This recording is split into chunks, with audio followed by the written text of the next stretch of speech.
bavelile ma-Athlone Magistrate Court ababantwana abatyolwa ngokubulala abantu abayi-7 Better Life ePhilippi ngomhla ka-17 October.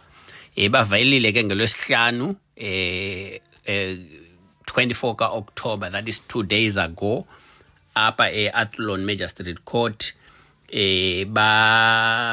fesa i-charges ze-murder ne-arson. Le murder is for ukubulala and i-arson bazamile ke ukutshisa ababantu but ke abatshisekanga.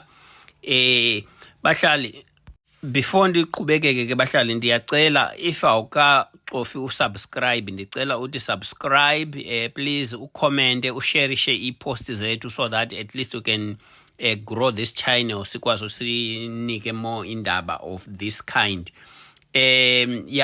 So ababantwana kuvele bayi-5. Owokuqala omdala una 22, igama lakhe nguKuhle Webu. Owesibini una 21, ngu-Asavela Chaya. Owesithathu nguSinothando Sonca, una 18.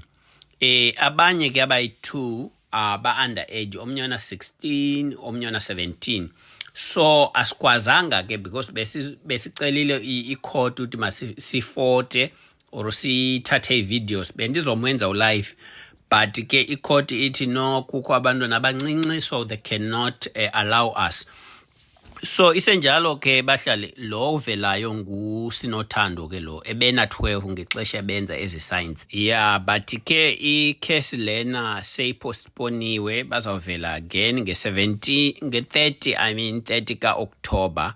So injalo ke bahlali, we are going to look closely to this case. Sobe siyilandelela size ne-updates kuni. In terms of charges, ababantwana bafesa arson and murder. Sizawuva ke ku-NPA isithethu Eric Ndabasalila asibalisele kakuhle. Babedubule esasixhenxe baye bachola amakhohlobe embombolo kwicala le-arson. Umbuso uthi emva kuba bebabulele baye babagalela iparafini babatshisa. Nimvile ke u-NPA isithethu Eric Ndabasalila.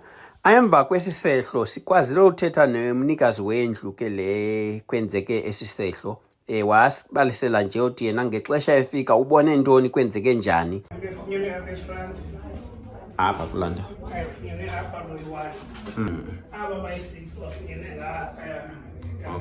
ngaphakathi ekamera.